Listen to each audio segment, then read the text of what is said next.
Eh, Vamos a comenzar la sesión que, como saben, estamos dentro del foro de FunSalud, hacia la transformación de la salud digital en el sector salud. Les explico brevemente ahora cuál es la dinámica. Habrán recibido, creo, y si no, ahora las voy a mostrar, una serie de preguntas que nos han solicitado a través de este foro se puedan responder. Antes que empezar, antes de este proceso, si pueden brevemente, seguramente entre ustedes se conocen todos, pero por si acaso presentarse brevemente, pues hacemos esta ronda inicial. Yo les voy nombrando para que sea más ordenado únicamente y no nos choquemos y comenzamos. Empezando según tengo mi pantalla, de arriba a la izquierda y en orden, sin ninguna otra prioridad. Doctora, bueno, por favor, si te puedes presentar. Claro que sí, Javier. Muchas gracias. Muy buenas tardes a todos. Fernanda Bueno, sus órdenes. Estoy a cargo de la dirección médica de la empresa de Takeda. Perfecto, gracias. Gracias, María Fernanda. Doctor Martín. Soy Martín Layuz, soy investigador del Instituto Nacional de Salud Pública y trabajo en cáncer y en ciencias de implementación en cáncer. Excelente, gracias. Doctor Óscar Arrieta, por favor. Mi nombre es Óscar Arrieta, soy oncólogo médico del Instituto Nacional de Cancerología. Estoy a cargo de la clínica de cáncer de pulmón aquí del instituto y soy investigador en ciencias también de los institutos. Gracias, doctor. Ingeniera Sandra Rocha, por favor. Gracias, buenas tardes. Mi nombre es Sandra Rocha, soy ingeniera biomédica, estoy a cargo del Departamento de Ingeniería Biomédica del Instituto Nacional de Cancerología. Tengo una maestría en Tecnologías de la Información y es un gusto estar con ustedes. Muchas gracias. Gracias, Sandra.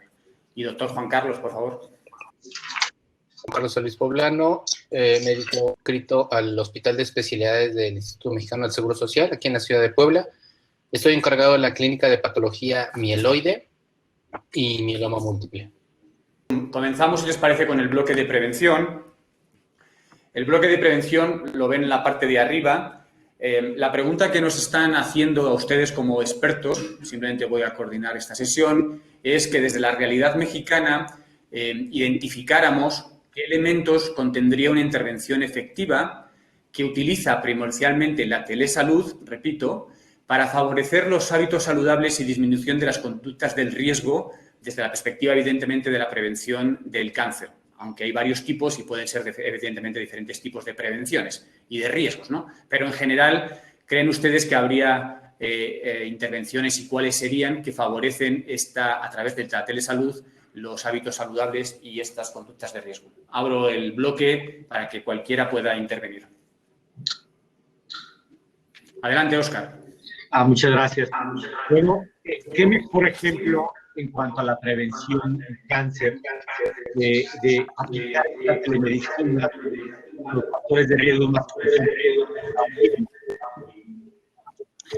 por ejemplo, en cuanto al tabaquismo, es importante mencionar que pues, sabemos que la primera causa de muerte prevenible y una de cada 5 muertes está relacionada con el tabaquismo y se presenta en 6 millones de casos. Y bueno, es un problema de salud muy grave actualmente en México. 17% de la población tiene tabaquismo. Y los programas de prevención para dejar de fumar se han basado mucho en tratamiento conductual, psicológico y también de educación. Es fundamental la educación en este grupo de pacientes. Y pues sabemos que a partir del 2020 cada vez la demanda de atención a hospitales se va incrementando y los recursos humanos y materiales pues han disminuido. Esto también incrementa aún más la desigualdad entre las personas que habitan en comunidades rurales y de bajos recursos. Entonces, actualmente, pues sabemos que el uso de telemedicina ha ayudado una revolución en este último año debido a la pandemia por el coronavirus.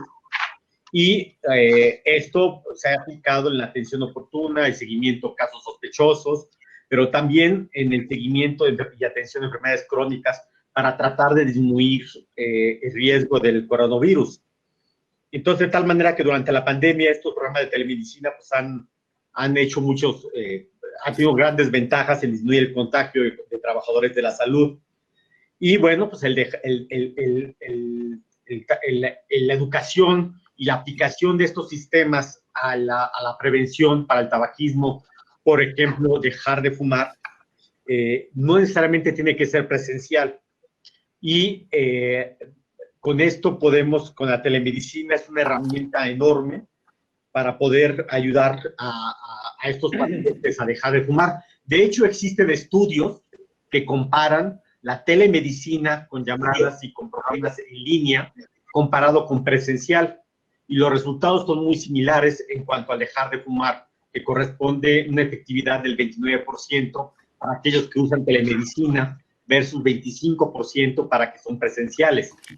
Entonces, y además tiene la ventaja de que el reclutamiento de estas, cuando se hace por páginas de internet o de telemedicina, es mucho más favorable para pacientes, para jóvenes, y por supuesto, cuando se hace el análisis de costo, es mucho menor el costo que se requiere para la telemedicina, para este grupo de pacientes que requieren dejar de fumar. Entonces, aquí yo veo una aplicación enorme de la telemedicina, de la prevención del cáncer, particularmente las clínicas de tabaquismo. Muchos de esos pacientes requieren medicamentos y antidepresivos. Entonces, tenemos que tener una forma legal para poder dar recetas a través de telemedicina y trabajar en este aspecto. Ya hemos trabajado en el seguimiento de los pacientes. Ahora necesitamos también tener herramientas legales para que la consulta tenga una referente en el expediente y que tengamos que dar medicamentos que podamos poder surtir en las farmacias, por ejemplo. Y esto va a ser una parte muy importante para dar un paso enorme en la telemedicina, en la prevención. Más adelante voy a platicar acerca del diagnóstico temprano, pero creo que el ejemplo muy claro de prevención es el tabaquismo y usando esta herramienta de telemedicina. Perfecto. Gracias, doctor. Efectivamente, prevención desde la perspectiva de la telemedicina seguramente son mensajes comportamentales, reclutamiento. En esto puede ser muy favorable. ¿Alguna otra intervención, además del cáncer de pulmón que comentaba el doctor Óscar, sobre la que les parezca puede ser aplicable? Adelante, doctor Martín. Le pongo... Sí, digo, yo la verdad es que concuerdo con Óscar y la verdad es que siento que la intervención en estilos de vida más importante es la reducción del consumo del tabaco. Siento que es un comportamiento que está muy identificado. Siento que hay mucha evidencia de que son las intervenciones que funcionan para la cesación. Entonces, en realidad, lo que tenemos que ponernos a pensar es cómo vamos a adaptar esas intervenciones ya de reconocida efectividad para un contexto donde, digamos, el prestador de servicios de salud no esté enfrente del paciente que quiere dejar. Entonces, yo creo que, y de la misma forma, siento que nada más, y haciendo eco a lo que dice Óscar, el COVID lo que ha hecho es que también nos ha mostrado que muchas cosas pueden hacer a distancia, pero sí tenemos que adaptar a nuestras instituciones a estas nuevas realidades y generar la infraestructura organizacional y regulatoria que permita hacer este tipo de intervención. Perfecto. Gracias, doctor. Vámonos al segundo bloque, porque evidentemente la prevención, como bien comentaban los doctores antes, seguramente influye a la hora de manera masiva informar de los riesgos o involucrarles en algún tipo de programa para dejar algún tipo de hábito que genera un riesgo, en este caso para el caso del cáncer. Pero evidentemente al final hay una epidemiología que se va, aunque disminuyendo, se terminará apareciendo, ¿no? Entonces entramos en la fase del diagnóstico. Aquí la pregunta específica, como ven ahí todavía en las slides, es cómo utilizaríamos la infraestructura médica existente y de comunicación para facilitar el diagnóstico oportuno de cáncer. Y les hago solamente el comentario, todavía hoy en día será, pero hace muchos años, cuando yo empecé a trabajar también aquí en México en el Instituto de Cancerología, los cánceres de mama se detectaban a simple vista. O sea, y no era un problema muy clínico, era un problema simplemente de conocimiento, ¿no? Entonces, este tema de facilitar el diagnóstico oportuno mediante la comunicación de la infraestructura actual, creo que todavía en nuestro país es un poquito relevante. Abro el turno, si quieren, comenzando alguno de los que no ha participado, y si no, con libertad también, Óscar y Martín pueden comentar. Ingeniera Sandra, por favor, adelante. Gracias. Bueno, pues en términos de la parte de imagenología o radiodiagnóstico, es no cuestionable que el telediagnóstico se puede realizar hoy y se puede realizar con éxito. Sin embargo, existen muchos puntos y mejoras que tenemos que realizar para que esto se dé de la manera adecuada. Sobre todo, protocolizarse todas las acciones desde el emisor, que puede generar algún tipo de imagen hasta el receptor, que se pueda hacer en un sitio experto, como es el caso del INCAN, siempre vigilando los estándares de calidad. En este entorno, hay un punto específico en la capacitación que se le pueda dar a los diferentes enlaces, tanto del lado del paciente como del lado de nuestros sitios expertos, para limitar estos problemas y que exista de alguna manera una comunicación fluida, ampliar los anchos de banda. Nosotros tenemos experiencias de diferentes tipos en telediagnóstico, sobre todo en telemamografía, con centros que están en otros poblados de nuestro país, algunos en Hidalgo, algunos en Querétaro, y lamentablemente algo de lo que nos hace falta incrementar de una manera importante son el flujo del ancho de banda de las redes, que eso es algo de lo que tenemos un punto de oportunidad para incorporar de una manera importante. Y hablando de esto, dentro del mismo INCAN tenemos este programa de reconocimiento INCAN que justamente permite que a estos centros alejados o lugares alejados pueda verificarse cómo está todo su proceso y exista esta coordinación tanto en la capacitación de los diferentes actores y que pueda hacerse una realidad. Muchas gracias.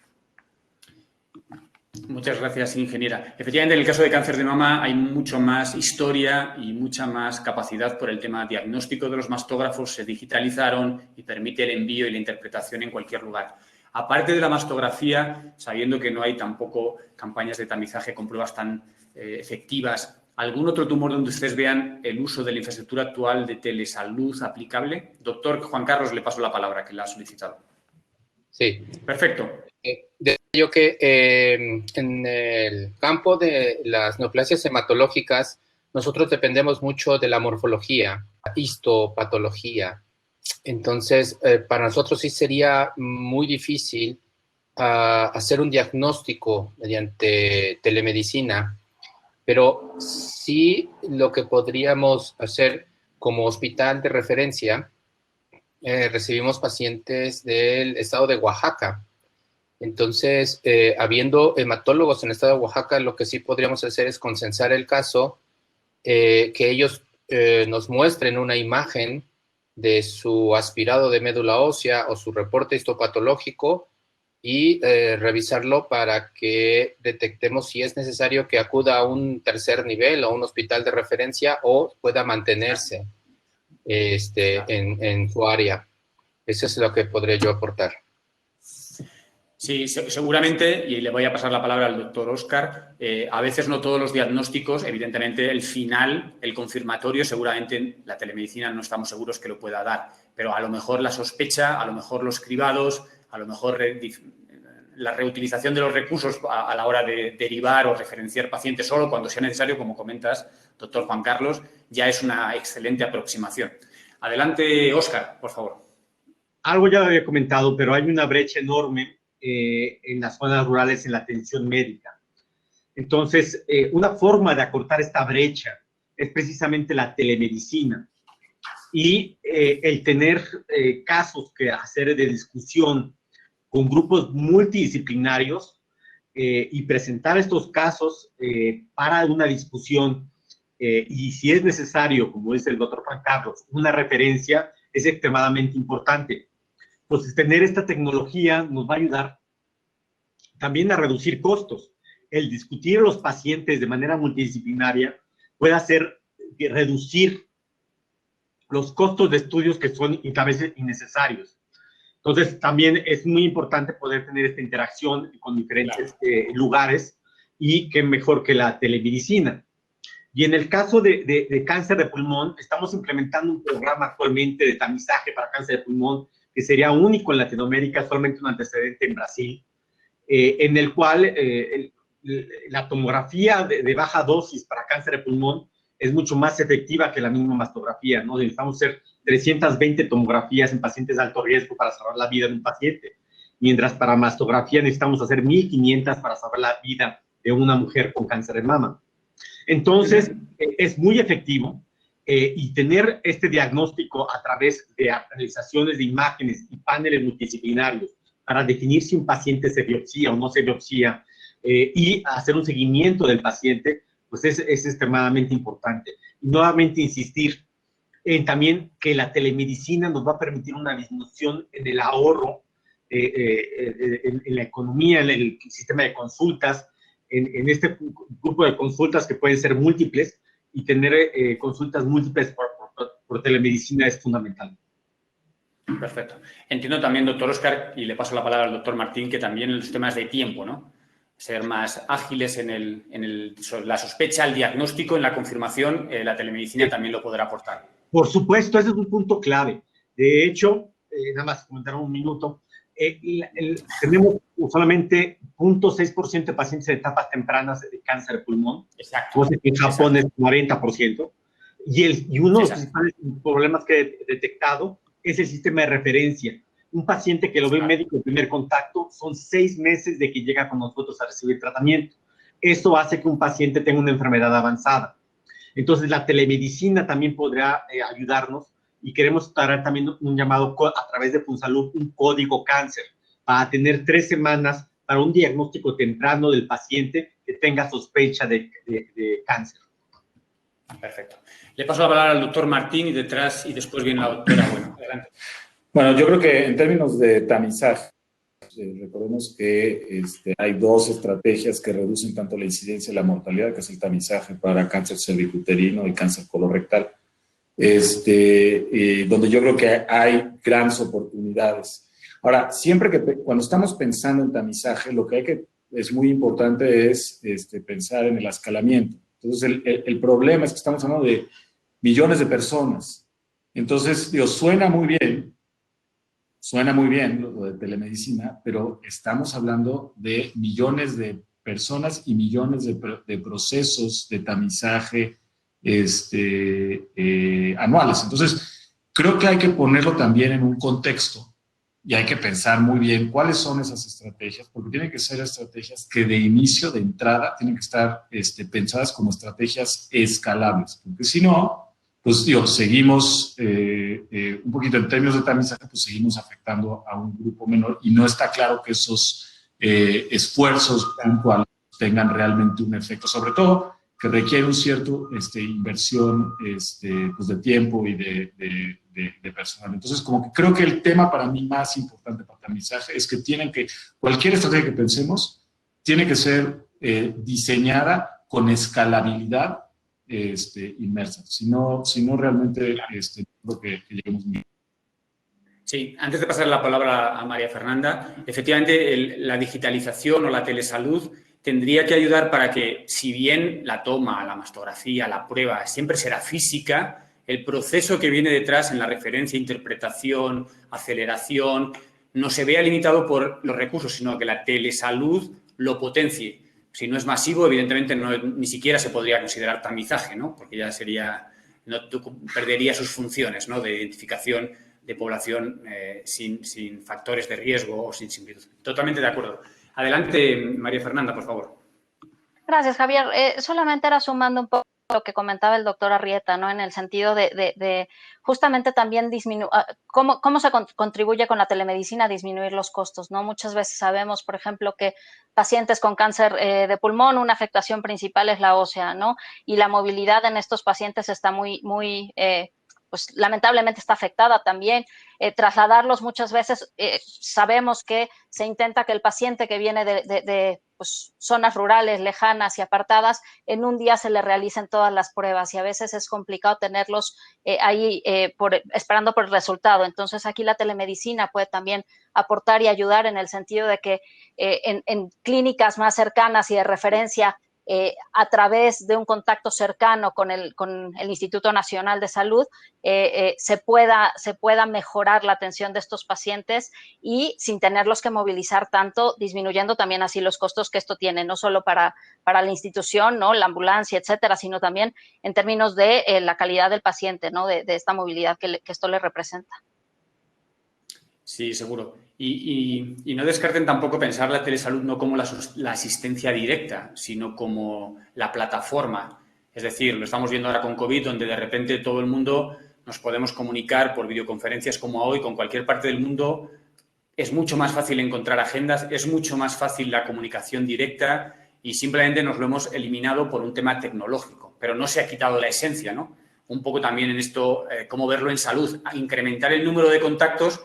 Cuando no son físicos, virtualmente puedes hacer en el mismo tiempo o con los mismos recursos disponibles, médicos, infraestructura, hospitales, mayor número de atenciones o contactos de salud, vamos a llamar, a lo mejor no son atenciones desde el punto de vista totalmente formal. Le paso la palabra al doctor Óscar y inmediatamente nos movemos al tratamiento y seguimiento, ¿de acuerdo? Adelante, Óscar, un segundo que te quito el mute. Quiero comentar, hacer énfasis en lo que Martín comentó. Me parece que esto no debe ser esfuerzos individuales de un hospital. Y eso va también en contra de lo que yo hago, ¿no? Estamos haciendo un esfuerzo individual en el Instituto Nacional de Cancerología. Esto debe ser como una política de salud de manera estructurada, como una política de salud que vaya paso a paso y con prioridades. Por supuesto, tomando las decisiones de qué neoplasia y qué estrategia tiene prioridad de acuerdo a la mortalidad, a los recursos, al presupuesto que se tenga, pero debe de colocarse en una agenda que va en un plan nacional de cáncer, que me parece a mí que no hay una agenda muy clara, ¿no? Va desde acceso a medicamentos, prevención, dentro de la prevención y de tamizaje, creo que una parte muy importante es la telemedicina. Y es aquí donde debemos impulsar esta agenda que debemos de tener con políticas de salud pública. Perfecto, muy bien. Anticipo el siguiente bloque y siempre podemos regresar a algún comentario, pero el siguiente bloque hablando del tratamiento y seguimiento, que creo que es también donde más nos enfrentamos en el día a día, habla desde cada uno desde su perspectiva, qué necesidades hoy tendría un modelo de telesalud para favorecer la adherencia al tratamiento y el control del cáncer, sabiendo que muchas veces en el cáncer pues dependemos mucho de, efectivamente, la programación de los tratamientos, ya sean quirúrgicos, oncológicamente, en fin, sus diferentes factores. También lanzo la siguiente pregunta y es de qué manera esta telesalud podría coadyuvar a la atención en casa de los pacientes con cáncer. ¿Existe o no la posibilidad de que parte de la atención oncológica se haga a domicilio? Si no, ¿cómo con la telemedicina? Y por último, entonces, ¿qué procedimientos podrían ser guiados a través de telesalud para favorecer esta atención extramuros? Sabiendo que habrá cosas que nunca se podrán evitar con el centro o la unidad oncológica integral, pero ¿qué otros aspectos de seguimiento se pudieran manejar? Abro el turno de comentarios a este siguiente bloque. Doctor Óscar, me parece que usted... sí, adelante. Este es un punto muy importante que se tiene. Ya hay estudios en cáncer paliativo, en cáncer metastásico, en el cual a los pacientes se les da una tablet o un instrumento para seguir los síntomas de los pacientes, y a otro grupo no. Y sorprendentemente, estos resultados han dado un incremento en la sobrevida.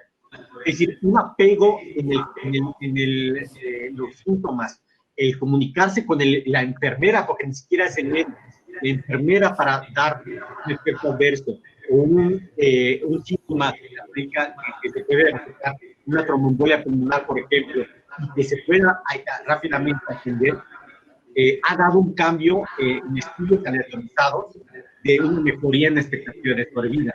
Pues un seguimiento de este tipo es importante. Por supuesto, tenemos las complicaciones de tecnología que no son sensibles, pero en oncología es extremadamente. Perfecto. Doctor Martín, adelante, y luego la ingeniera Sandra.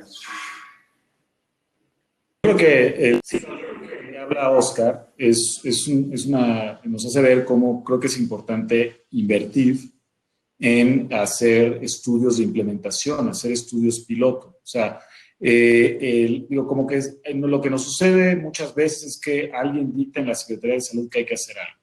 Y nadie nunca se pone a pensar cómo hacerlo. O sea, hay una serie de cosas que hay que cambiar, es decir, uno tiene que saber qué tan aceptable es lo que se está pidiendo para los proveedores, para los pacientes, qué tanto una vez que le das a la persona, por ejemplo, la tablet, qué tanto se adopta o no se adopta, realmente qué tan efectiva es la intervención que se hace, qué tan fiel es esa intervención a lo que planea.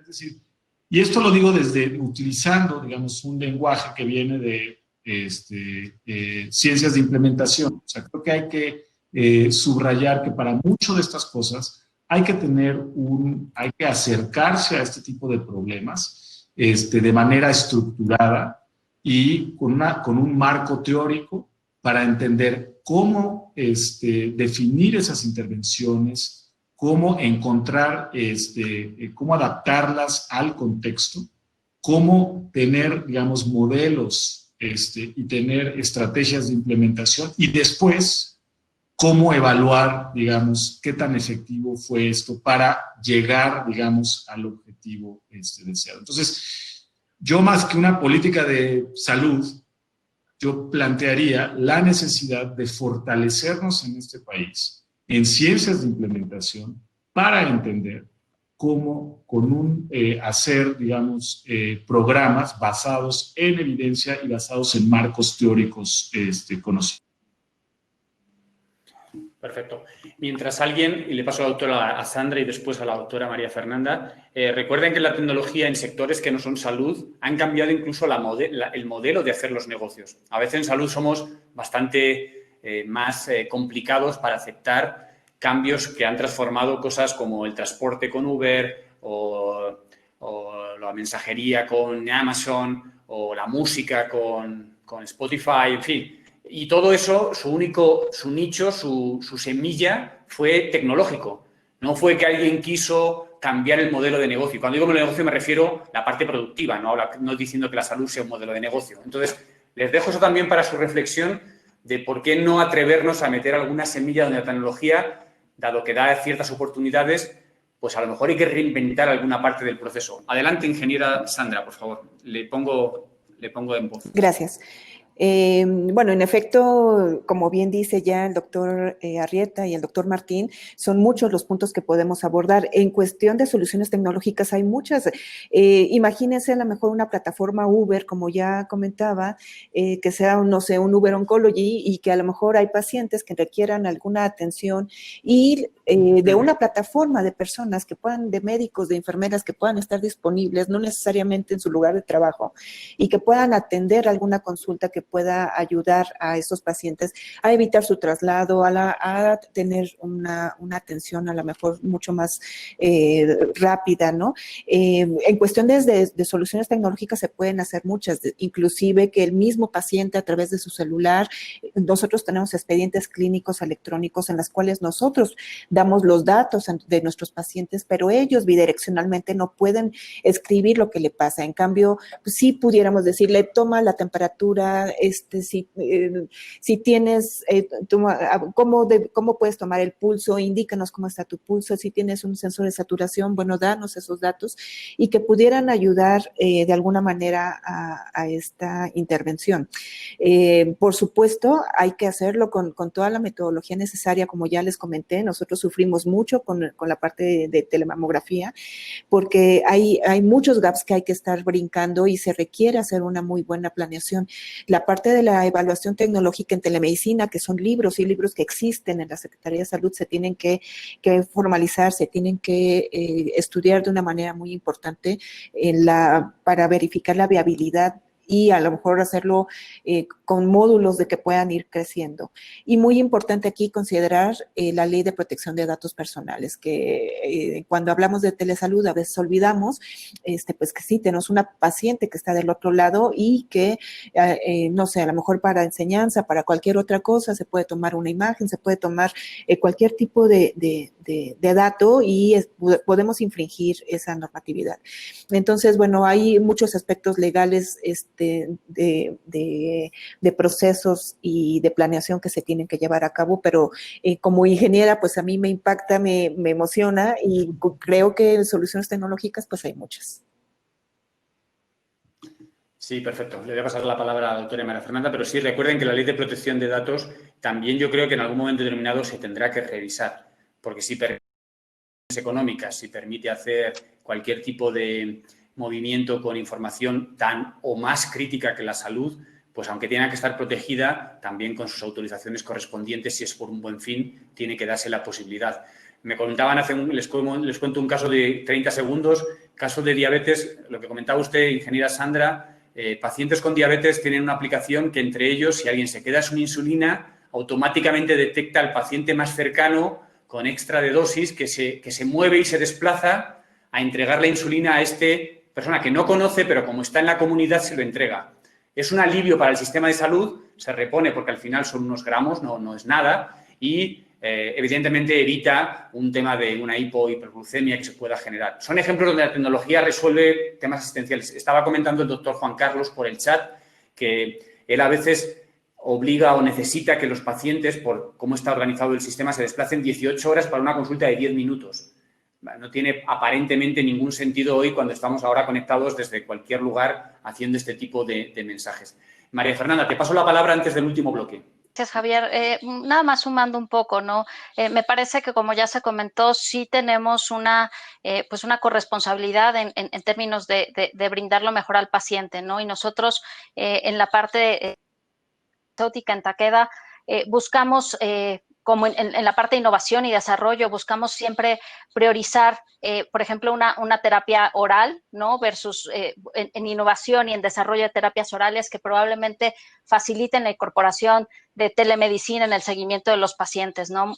A veces resulta más sencillo poder hacer este tipo de acercamiento con ellos a través de telemedicina en pacientes estables, tomando una terapia oral versus tener que ir al instituto a tomar su infusión, ¿no? De manera continua.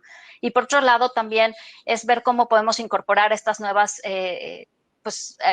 cuestiones digitales, ¿no? Por ejemplo, en términos de estudios clínicos que estamos siguiendo, que por lo pronto en la pandemia de manera temporal tuvieron que quedarse a lo mejor on hold, pues es como los vamos retomando usando estas tecnologías, ¿no? A lo mejor a través de cuestionarios de calidad de vida que los pacientes puedan completar a través de plataformas digitales. Ya lo comentaba el doctor, se comentaba en términos de justo evitar que el paciente se traslade 18 horas y a lo mejor pueda ir a una referencia a una clínica mucho más cercana y a través de la telemedicina apoyarse del médico del gran instituto que le estaba dando el seguimiento y así poder contribuir para justamente que el paciente se encuentre mucho mejor y permita la continuidad de sus tratamientos, ¿no?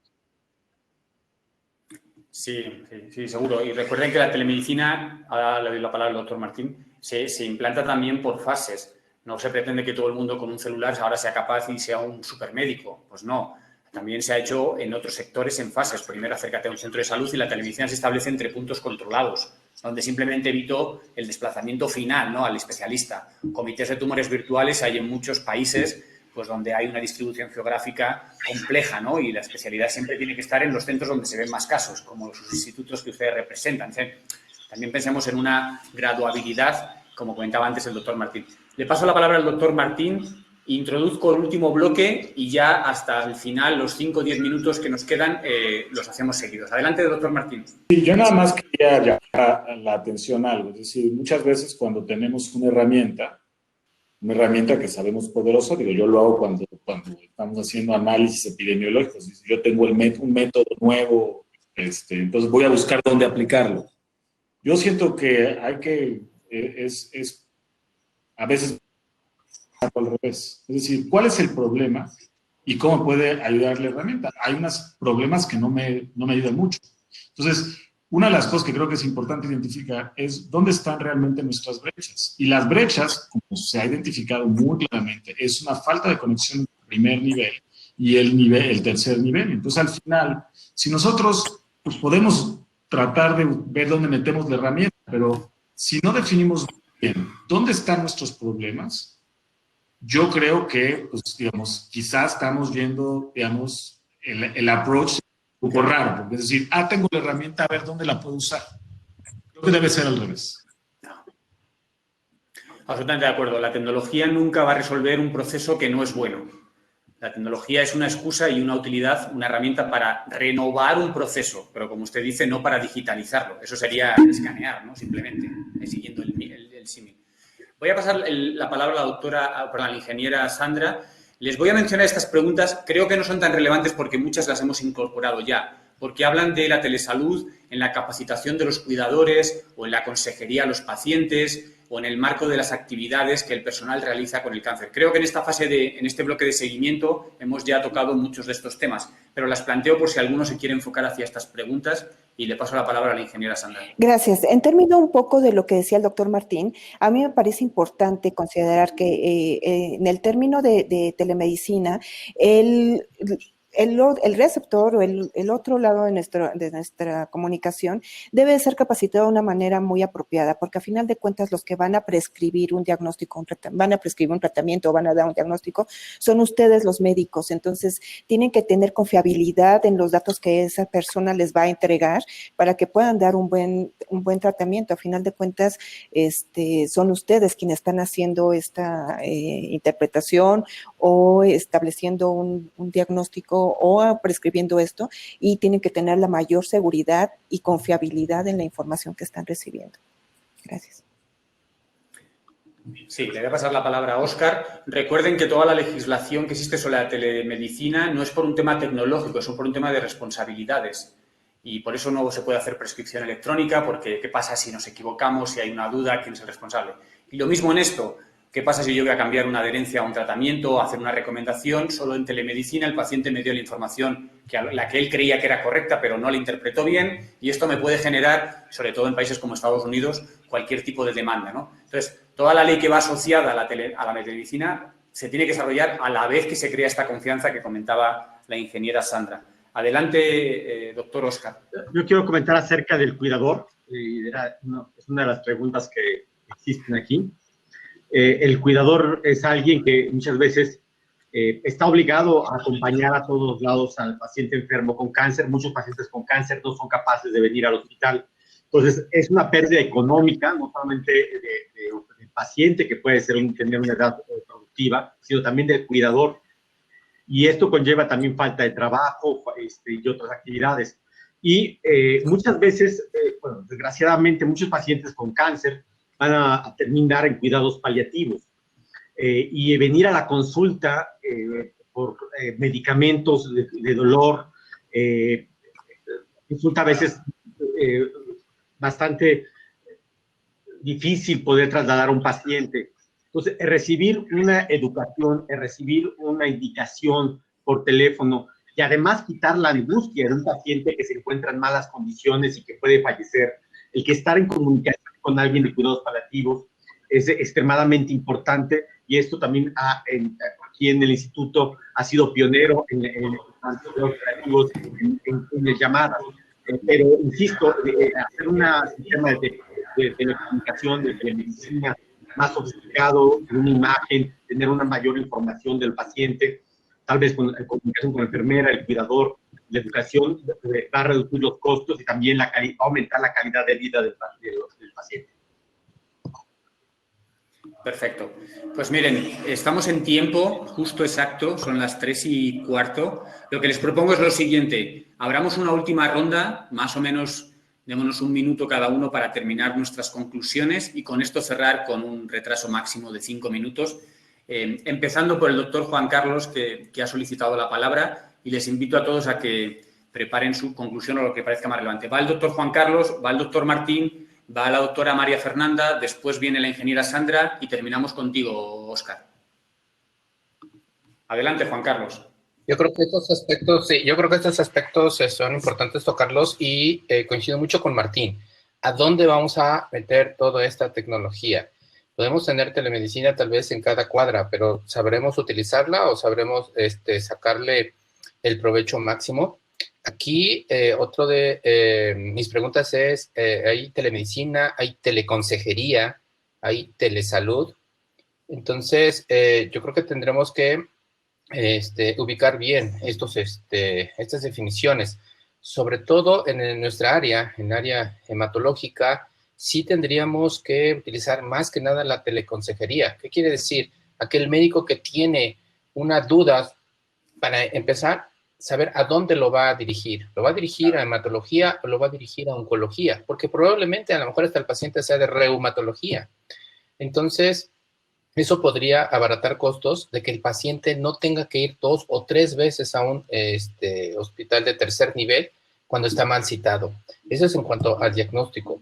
En cuanto al tratamiento, podríamos tener, podemos utilizar este método muy bien, coordinándonos con los otros colegas en los cuales tienen el acceso al medicamento, pero el cual le queremos dar un seguimiento conjunto y hablemos en el mismo canal. Eso es en cuanto a tratamientos, pero siempre igual con un colega igual. En cuanto a seguimientos, ¿qué es la revisión? Simplemente de un laboratorio, un médico que sea capaz de decirnos, bueno, yo ya detecté un ganglio o yo ya detecté una petequia, una equimosis, y tengo estos laboratorios. ¿Tú crees que es conveniente que ya te lo envíe o nos esperamos? Entonces, todo eso puede ayudarnos, uno, a disminuir la carga carga de consulta o de hospitalización que tenemos, abaratar costos y mejorar la calidad de vida de los pacientes.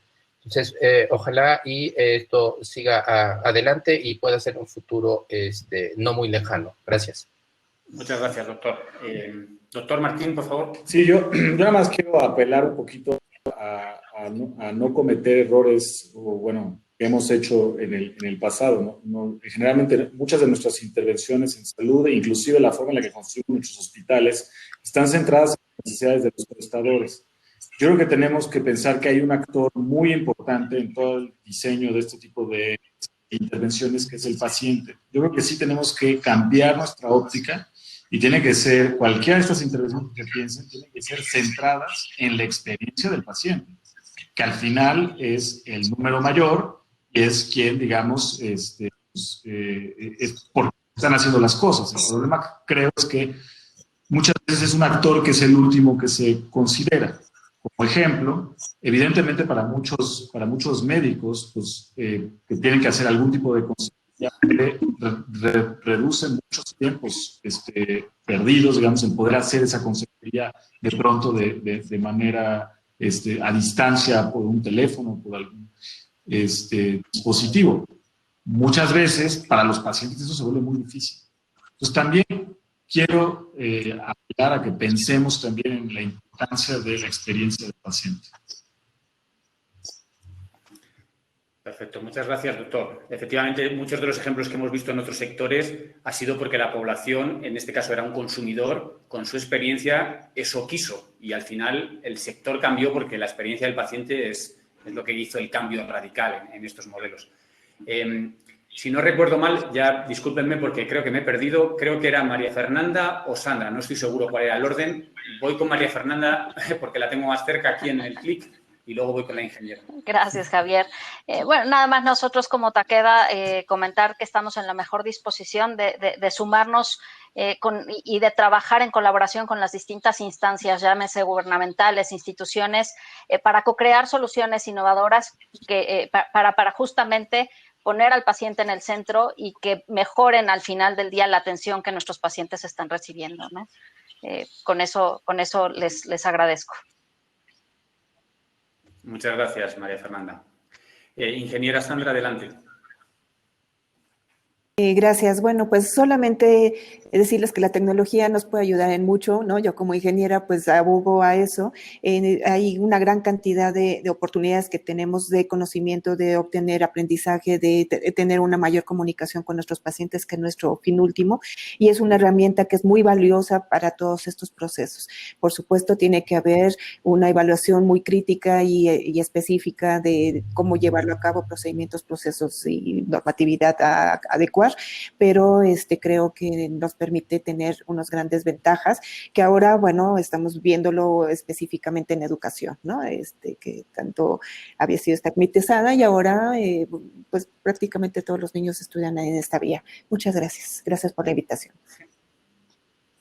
Muchas gracias, ingeniera. Gracias a usted.